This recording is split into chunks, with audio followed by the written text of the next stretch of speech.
Bonjour et bienvenue sur Se Regarder Voir. Je suis Trémor Balbous et je vous souhaite une belle écoute de ma chronique intitulée cette semaine « Devrions-nous simplement reconnaître que nous avons peur ?» Devrions-nous simplement reconnaître que nous avons peur? Je suis persuadé que seul l'avouer à soi-même et aux autres n'est pas une faiblesse, bien au contraire. La peur au quotidien. En commençant par moi et en écoutant les personnes que je rencontre quotidiennement, je fais le constat que nombre d'entre nous semblent avancer dans la journée comme des pantins mus par les ficelles invisibles de la peur. Peur d'échouer, de manquer d'un attribut jugé important, d'être dépassé ou abusé. Peur de mal paraître ou d'être licencié. Peur de briller ou crainte du regard des autres. Peur de vivre les émotions inconfortables ou traumatisantes d'un lointain passé. Cette peur, nous en sommes parfois conscients et composons au mieux avec l'information qu'elle nous transmet. Cependant, bien souvent, elle est remplacée, dissimulée par d'autres stratégies comme la négation, l'activité, le pouvoir. Stratégies qui permettent d'éviter de devoir y faire face. Tant que la peur sera vue comme une faiblesse, ces stratégies perdureront. Les répercussions à tous les niveaux.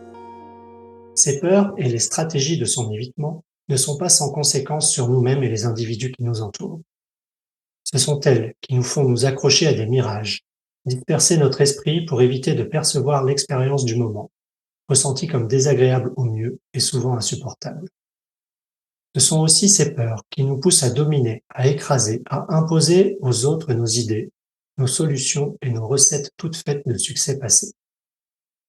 Ce sont encore elles qui nous poussent à acheter les recettes des autres sans s'arrêter une seule seconde pour vérifier ni l'origine ni les ingrédients qui les composent. N'est-ce pas la crainte de l'incertitude qui nous conduit à imposer des processus absurdes et déjà obsolètes dans l'espoir de contrôler le prochain instant, le prochain budget, le prochain projet? Ou celle de l'ignorance qui nous pousse à nous recroqueviller derrière nos illusions de certitude, de savoir? Pour combien d'entre nous est-ce au fond la peur qui nous fait utiliser des cartes d'orientation comme des guides de destination? Je crois que trop souvent, la peur nous fait abandonner notre sens critique au profit de la chaleur réconfortante de la pensée anesthésiée du groupe endormi. Accepter de l'apprivoiser. La première étape me semble être de l'ordre de la conscience de soi. Et si je mettais en doute mes motivations, au moins sur mes activités les plus importantes? J'ai découvert il y a longtemps que nombre de mes actions étaient fondamentalement guidées par la peur plus que par les nobles intentions que je véhiculais, au point de croire moi-même au mirage. Cette première étape de vérité intérieure mène à la suivante, celle d'accepter de ressentir cette peur. Les perceptions sensorielles étaient déjà là, mais les capteurs étaient inactivés ou réglés à un seuil de sensibilité inapproprié. L'information était simplement évacuée. Pour ma part, ça reste désagréable.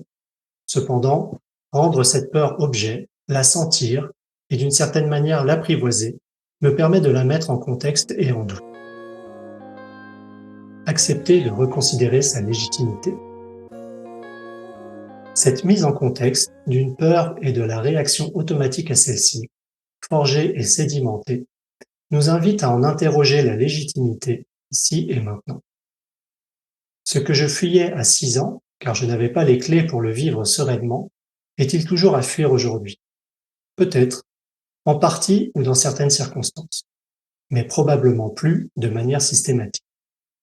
Je peux alors permettre à mon corps et mes réseaux neuronaux de se recalibrer pour vivre nombre de situations avec plus de sérénité, d'ouverture et de curiosité.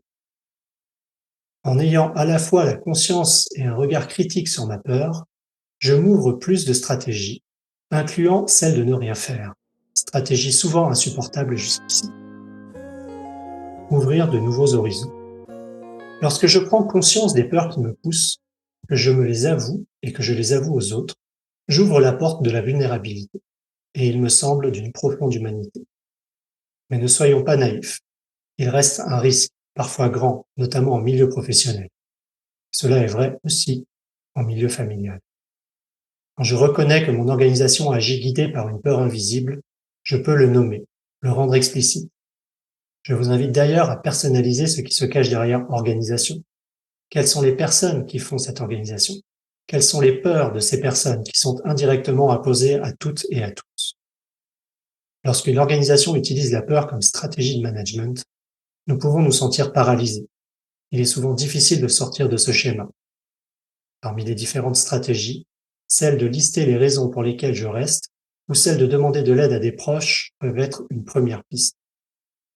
La dénonciation est malheureusement difficile, voire parfois inutile, dans ce type de contexte. La fuite pour se protéger reste bien souvent l'issue. Elle nécessite en général d'affronter d'autres peurs. Pour résumer, je fais souvent le constat que la peur est un moteur puissant de notre action et que bien souvent ce moteur reste invisible ou ignoré. Cela a des conséquences parfois graves sur nous, nos proches, notre société et notre environnement. Apprendre à vivre avec elle, à l'apprivoiser est une voie vers l'ouverture et une vie apaisée et choisie. Mais ne soyons pas naïfs et sachons nous protéger lorsque nécessaire. J'associe, à tort ou à raison, l'idée d'agir en étant guidé par l'envie plutôt que par la peur, à l'idée de voir la vie avec l'état d'esprit de l'abondance plutôt que celui de la rareté. Et vous, quel rapport entretenez-vous avec vos peurs?